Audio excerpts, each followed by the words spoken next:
Ora viva, estimado telespectador da Vilanculo TV, seja bem-vindo à segunda e última edição do seu programa Mais Personalidade referente a esta semana. Hoje temos como convidada a senhora Graça Celeste Wilson, que dentro de 30 minutos iremos debruçar um pouco mais daquilo que é a sua experiência profissional, naquilo que é a sua experiência também na vida social. Senhora Graça, seja bem-vinda ao nosso programa e nós agradecemos por ter aceito o nosso convite. Muito obrigada. Em primeiro lugar, agradecer esta honra e oportunidade. Estou mesmo grata por ter vindo aqui. Obrigado nós por ter aceito mesmo o nosso convite. Para já vamos começar com a nossa conversa que irá durar 30 minutos. Quem é a Dona Graça na vida real? Dona Graça é uma mulher casada e na vida profissional ela é enfermeira de saúde materno-infantil. E ela, neste momento, encontra-se aposentada há um ano. E na vida profissional, vou começar por instrução primária. A minha infância, né? Sim. Eu sou natural de Guilundo, distrito de Zavala. E nesta província de Inhambane, nasci a 11 de maio de 1960 e tive a escolaridade, o ensino primário, aliás, um pouco na minha zona em Guilundo. Depois passei para Jerusalém, onde por o meu pai ser da igreja metodista, já era oportunidade para estar naquele lar feminino, porque quem fosse da igreja metodista, se tivesse um rapaz, ia para Cambine, onde estudou o presidente falecido Eduardo João Mondlane. Se fosse menina, então estudava em Jerusalém, onde eu fiz de primeira a quarta classe. Então, quando fiz a quarta classe, saí para Chinavane, onde estava minha mãe já falecida, era uma enfermeira. Então, de lá, ela pensou em me fazer continuar com os estudos, onde fui na escola secundária de Manhissa, no Alvore, onde fui fazer quinta e sexta classe. Daí, voltei para casa porque não tinha outra coisa a fazer, só tinha que estudar até sexta classe. Então não tinha que continuar para a sétima, porque naquela altura era difícil, quer dizer, as escolas ainda estavam naquela fase, ainda em processo. Sim, então dali voltei para casa em Chinavane, onde estava minha mãe. E estava a praticar no Estado Rural, onde ela trabalhava. Então, chegado o ministro de Saúde, Pascoal Mucumbi, é quando a direção do hospital falou como tinha duas meninas ali que já haviam feito sexta classe. Então, daí, quer dizer, a direção logo enviou os nossos documentos, onde fomos começar o curso de saúde materno-infantil no Maputo. Depois nos transferimos para o Instituto Anexo de Marraquém, onde fui fazer o meu curso de nível básico de saúde materno-infantil. Daí tive a minha primeira colocação na província de Sofala, onde fui responsável da maternidade de Munhava. Já era casada na altura, por o meu marido ter pedido transferência para Inhambane, voltamos para Inhambane, onde fui dar aulas no Centro de Formação de Quadro de Saúde em Chicuque por uns 7 anos. Então, de lá, de 97, em abril de 97, voltamos aqui em Vilanculos. Então, daqui de Vilanculos fui afeto aqui no Estado Rural de Vilanculos, no Centro de Saúde no Estado Rural de Vilanculos, onde também fui chefe da maternidade até 2004. Dali, pedi sair da maternidade, fui afeto no planeamento familiar e Cancún. Daí também pedi mudar do setor. Então, até a minha reforma estava a trabalhar com adolescente jovem, estava no SAS. Pois, mas como é que conseguiu encarar a parte de ser professora dos recém-formados na área de saúde? Bem, eu quando fui professora lá, é porque na altura era antes de haver muitas enfermeiras licenciadas, então tinham que levar mesmo do nível básico para dar aulas ao ensino, quer dizer, às parteiras do nível elementar. Foi um pouco difícil, sem formação, mas com a ajuda de colegas, diretor que já estivessem lá há muito tempo. E então, a tua própria experiência que já vinha ganhando no terreno. Sim, então foi fácil para poder lecionar aquelas disciplinas de obstetrícia e enfermagem por aí. Mas não foi tão complicado assim? Os formandos não eram ignorantes, não ignoravam a matéria que davam? Tanto que qualquer professor deve ser paciente. Pois. Sim, é claro que é difícil, porque outras eram agentes de serviço.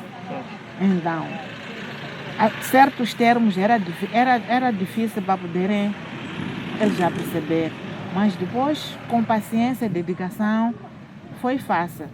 Consegui alcançar os meus objetivos. Então, formei tantas turmas de parteiras de nível elementar, que agora outras continuaram e já são licenciadas. Passou 7 anos lecionando em matéria de saúde. Sim. Mas agora, depois de ter a sua reforma, como é que se sente? Agora me sinto bem, não tenho problemas, porque apesar de estar em casa, tenho feito outras atividades, tenho minha horta lá em Chicone e faço também outras atividades para não sentar só num único sítio. Sim. Ultimamente tem gerado muito casamentos prematuros. Mas a dona Graça, com quantos anos casou-se? Eu casei com 24 anos. Já era maior de idade, era uma idade ideal para casar. Sim. Isso deveu-se porque primeiro tinha que estudar. Depois de estudar, tinha que me formar. Depois de me formar é que já pensei em casamento. Sim, então isso foi muito válido para mim. Mas ultimamente isso já não acontece. Mas o que é que se passa mesmo? Porque temos visto, já a partir de 17 anos, 15 anos, já a menina é casada. Já com 24 anos, pode já ter passado por 4, 5 lares. O que é que está a falhar nesse sentido? Acho que ultimamente, época de... Agora as pessoas agora já tem telefones, estão a assistir televisão. Então, isso faz com que os nossos jovens e adolescentes tenham mais informação sobre sexualidade. Então, muitas das vezes, querem experimentar. Então, quando experimentam, outras casam na inocência, né? Outras porque os pais, devido ao comportamento, acabam deixando em casa do namorado sem a idade ideal. Sim, enquanto naqueles tempos já era difícil, mesmo namorando, tinha que namorar através de uma carta, não tinha telemóvel, não tinha nada. Então isso também cada comportamento, cada criança, às vezes apanha um comportamento onde na igreja, em casa. Então a igreja também dá uma certa educação. Os pais também dão uma certa educação. Mas naquela altura não tínhamos, não tínhamos telemóvel, não tínhamos nada. Agora as coisas estão num outro patamar. Sim. Se, por exemplo, naquele momento, se um homem assim gostar de uma dama, tinha que ir diretamente à casa dos familiares para poder falar com ela. Sim, era assim mesmo. Mas agora, ultimamente, se encontram no Facebook, se encontram no WhatsApp, se encontram na praia. Então, existem muitas oportunidades para que haja esses casamentos prematuros. Mas ultimamente dizem que nos hospitais tem maus tratos, não há bom atendimento. O que é que está a falhar? O que é que deve-se fazer para voltarmos a ter um bom atendimento nos hospitais? Para que haja um bom atendimento nos hospitais, é necessário paciência, dedicação, humildade, muitas das vezes. Porque um paciente, quando chega no unidade sanitária, está com uma dor. Enquanto o enfermeiro estiver a atender outra pessoa que está com uma certa gravidade, pode pensar que está a lhe atender mal, enquanto não. O sistema de saúde tem disso. Não pode atender um caso leve enquanto tiver um caso grave. Então, primeiro temos que ter prioridades. Se aparecer um acidente, por exemplo, temos que deixar malária e vamos atender doente, vamos atender aquele acidente aí. Então, querendo dizer que não há mau tratamento nos hospitais. Bem, pode ser um mal entendido de utentes. Sim, pode ser mal entendido por não estarem a perceber. Mas para que isso tudo não aconteça, é necessário que haja um diálogo. Haja diálogo, informarmos, eu estou a fazer isto. Claro que chegou a tantas horas. Vai ter que esperar um pouco, porque estou a atender, tenho um caso assim um pouco complicado. Então assim as pessoas vão poder perceber que não, porque chegou a uma dada altura, então não está sendo atendido por quê. Ultimamente também tem gerado aquilo de, por exemplo, você chega no banco de socorro, na última hora, naquela hora da noite, você chega no banco de socorro, encontra o enfermeiro ou o técnico de saúde, está lá sozinho, está a sonecar, como se diz por aí. Então ele diz que eu agora não posso atender só uma pessoa. Então devem ser 5, 6 de uma única vez que posso atender. Mas a que se deve tudo isso? Bem, não devia ser dessa forma. Porque o enfermeiro está ali. Não. Devia fazer, dado o momento, por exemplo, que o atendimento é cada um chega à sua hora. Quando chegasse o paciente, devia ser atendido imediatamente. Não ter que esperar até a bicha crescer. Isso é um erro. Devia atender logo de imediato. Não deixar as pessoas. Então é por isso que se fala de mau atendimento. É por causa dessa particularidade.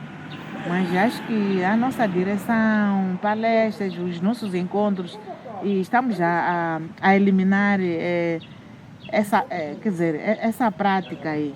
Que o doente, se chega na unidade sanitária, é porque tem uma preocupação. Não vem só porque tem bondade de vir passear. Sim. Você, estimado telespectador, estamos nessa nossa conversa. Esta é a primeira parte do nosso programa Mais Personalidade, referente a esta segunda edição desta semana. Então já vamos a um breve intervalo e voltamos já. Não saia daí. Bem-vindo ao canal Vilanculo TV. Acompanhe notícias, entretenimento e desporto. O nosso objetivo é manter o telespectador informado de tudo o que acontece em Vilanculo e no nosso belo Moçambique. Siga-nos nas nossas redes sociais, Facebook, Instagram, YouTube e Twitter. Não se esqueça de partilhar os nossos conteúdos para juntos crescermos. Liga-te à sua TV online. Pois é, estimados telespectadores, estamos de volta neste segundo bloco do nosso programa Mais Personalidade. Não se esqueça de entrar no nosso canal e só escrever Vilanculo TV e colocar seu like. Siga-nos na nossa página do Instagram, assim como Facebook. Twitter, é só Vilanculo TV. Ou pode também nos seguir no YouTube. Escreve lá, Vilanculo TV, e lá terá toda a grelha de programação do nosso canal. Dona Graça, qual é o seu maior medo na vida? Eu não tenho nenhum medo na vida.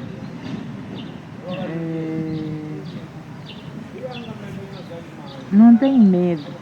Tive medo antes de me casar, porque estava a haver muitos desafios. Mas depois de eu ter casado, de estar casada, então estive no meu lar e não tenho nenhum medo. Continuo assim com outras pessoas na sociedade, na comunidade. E não tenho nenhum medo. Poxa, mas qual é que foi o seu maior desafio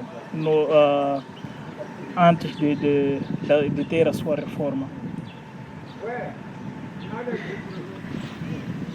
Bem, eu pensava que depois de eu reformar, havia de me sentir assim mal, por não estar por ter paralisado com as atividades. Então, mas o caminho e a experiência da vida me mostrou que o estar aposentada não significa que sou diferente de qualquer outra pessoa. Sou a mesma, aquela graça que me conhece. Então, o importante é fazer alguma coisa na sociedade, no bairro. Então, me ocupar em outras atividades. É por isso que estou bem, não tenho mesmo aquelas cefaleias que eu tinha quando trabalhava, dor de vista já. Primeiro, eu sei que devia ser estresse do trabalho, mas agora estou bem. Antigamente muitos diziam que para uma mulher poder casar naquela altura, primeiro o pai tinha que fazer uma declaração pedindo ao Estado, aceitando que minha filha, ou pedindo a permissão ao Estado que minha filha tem que casar, pode casar. Será que isso acontecia ou aconteceu contigo? Comigo não aconteceu, porque eu estava numa família assim, que percebia as coisas. Eu recordo-me quando eu tinha por aí 11 anos, chegou um senhor em casa, pediu ao meu pai para que eu casasse com o filho. Com 11 anos? Sim, 11, 12 por aí, já não faço ideia. Só que o meu avô não aceitou, o meu pai não aceitou. Disse que esta ainda está na fase de crescimento, ainda vai estudar. Então, na minha casa não se aceitava casamentos prematuros. A pessoa casava depois da sua formação ou depois de uma idade aceitável. Sim. O que é que gosta de fazer nos seus tempos livres? Nos meus tempos livres gosto de assistir programas da televisão, gosto de ir à igreja quando tiver programas da igreja e gosto de cozinhar. Qual é o seu prato favorito? O meu prato favorito é xiguinha de cacana. Xiguinha de cacana. Exercício físico? Tenho feito, como basta dar 5 horas. Já estou a descer para a minha horta lá. Então isso me ajuda também. Então não tenho aquele peso porque estou sempre sentada. Gosto de trabalhar, mesmo trabalhos de casa tenho feito, não fico só por que alguém faça por mim. Não, tenho esse exercício de ir à minha horta, voltar de manhã e à tarde. Todos os dias? Todos os dias, menos domingo. Mas acompanhava também, enquanto ainda trabalhava no centro de saúde materno, como dizia, não entendo bem essa parte, acompanhava também a parte dos adolescentes. Sim. Dava acompanhamento, aconselhamento aos jovens. Sim. Eu, quando estava no SAS, que é Serviço de Amigo Adolescente e Jovem, essa era a minha atividade, dar palestras, fazer todas aquelas atividades relacionadas àquele setor, ao adolescente, as palestras, ao planeamento familiar. Quer dizer, tudo aquilo que está relacionado aos jovens era comigo. E não só, havia também confidencialidade, quer dizer, os jovens gostavam porque sabemos que jovens muitas das vezes têm medo. Quando chegam a um sítio que tem uma bicha dos adultos, eles receiam. Não, aquele setor era bem-vindo para adolescente, porque eles se abriam. Não tinha problemas com. Até quando reformei, alguns choravam por mim. Diziam que a senhora provedora, agora que reformou, estamos já, não sei, precisamos da senhora. E há outros jovens até aqui me consultam quer dizer, alguma coisa que tiverem em dúvida, tem me consultado. Mas não tem tido dias que é convidada para dar uma mão no hospital? Até aqui não. Ainda não me solicitaram. Mas tendo um caso de um adolescente infectado com HIV, lá naquele aconselhamento, que conselho dava para aquele adolescente não sair do ritmo dos outros adolescentes, não se sentir mal, que eu estou infectado, então não posso me misturar com outros adolescentes, não posso brincar com este aqui, porque há essa particularidade. Tem tido discriminação. Basta saber que este jovem que está nesse estado, então os amigos ou amigas se afastam daquela pessoa.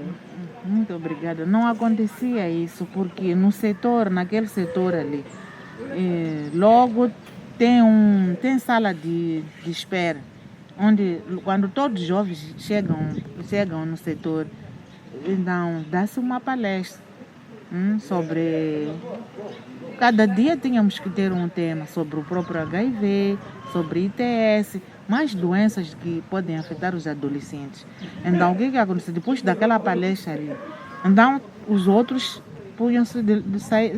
ficavam de fora. Então, o atendimento já era provedora com adolescente. Então, ali falava-se tudo.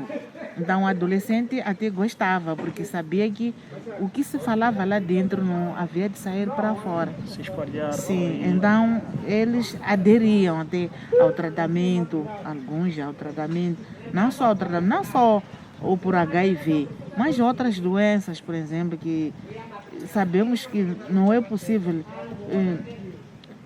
espalhar ou difundir a doença de cada paciente. Então, é do provedor com o adolescente. Qual é a sua música favorita? Aquela que te toca mesmo? Da igreja ou... Qualquer música, aquela que você gosta muito.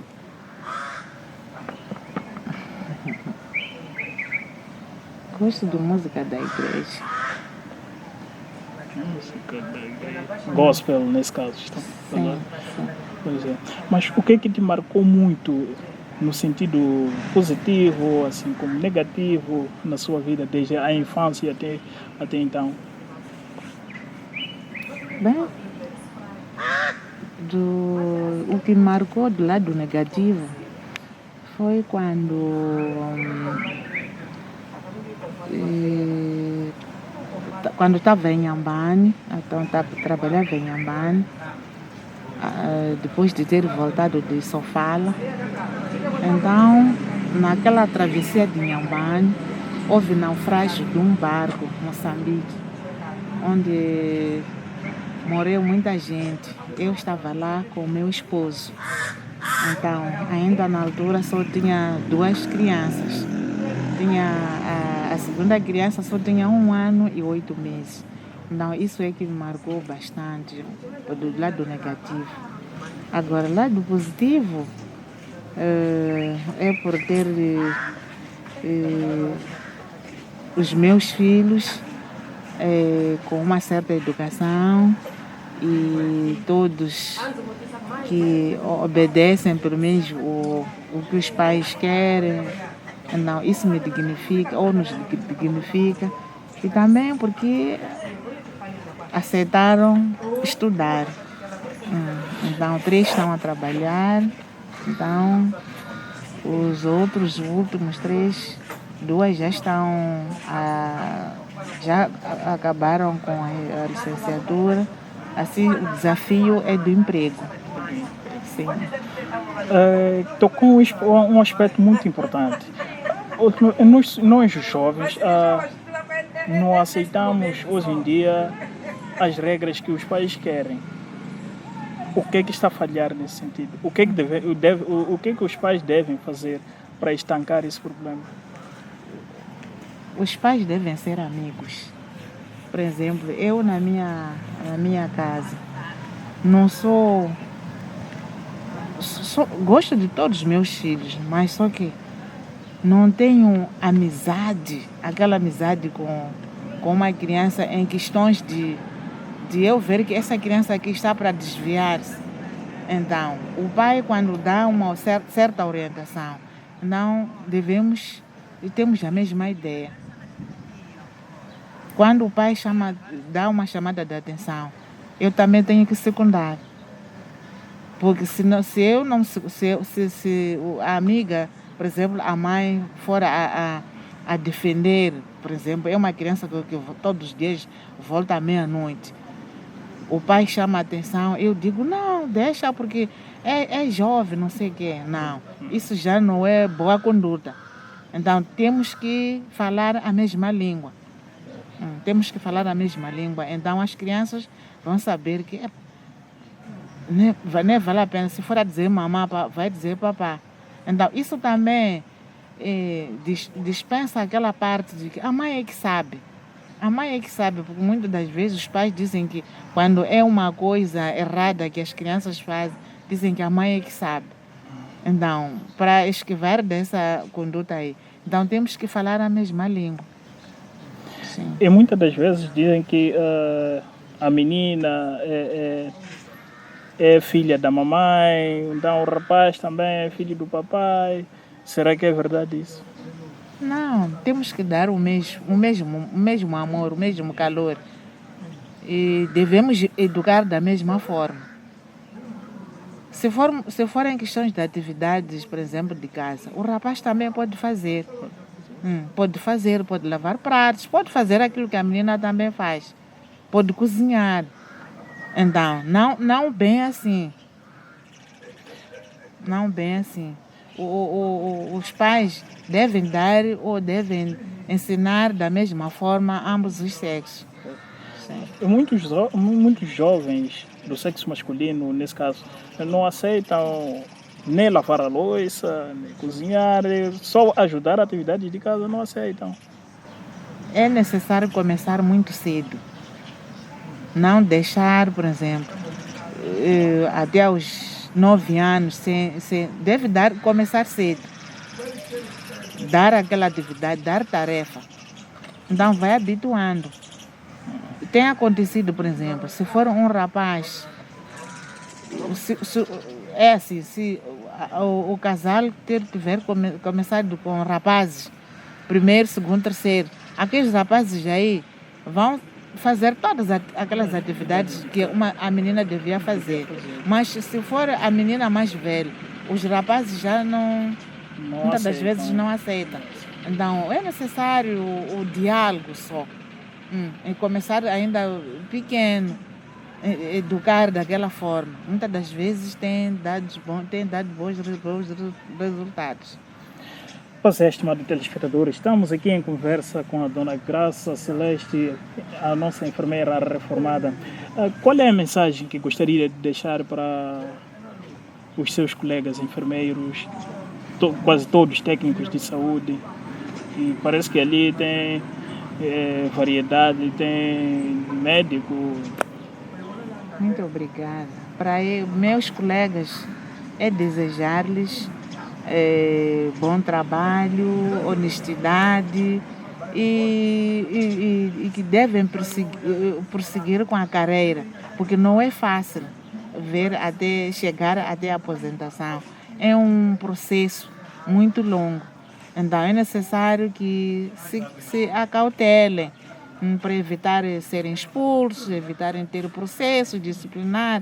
Então, dou essa mensagem, que tenham boa conduta, que continuem com uma boa conduta, para que cheguem até onde eu cheguei. Mas um aspecto muito importante, quando um técnico de saúde comete uma irregularidade perante o serviço, quais são as sanções que são dadas? Primeiro é chamada de atenção. Depois, quando haver persistência, já pode-se abrir um processo. Mas primeiro, logo de imediato, o colega é chamado, tem uma repreensão que se chama de atenção. Então, se for um colega que percebe, então vai ter que mudar. Sim. Estamos quase na reta final do nosso programa Mais Personalidade desta semana, a segunda e última edição desta semana. Qual é considerações finais que gostaria de deixar para toda a gente que vê o nosso programa neste momento? Bem, muito obrigada. Gostaria de realçar sobre este tempo onde nós nos encontramos. Estamos perante a esta pandemia de Covid-19 e apelo a toda a sociedade que continue com as medidas de prevenção, porque a doença não vai passar tão já, vai ficar. Então, temos que continuar com as medidas de prevenção, lavagem das mãos e por aí. Pois é, estimado telespectador, ficamos por aqui. Para a semana prometemos trazer mais. Estivemos aqui em conversa com a dona Graça Celeste Wilson, que nos deu de beber um pouco mais daquilo que é a sua experiência na vida profissional, assim como na vida social. Ficamos por aqui. Bye bye. Até mais.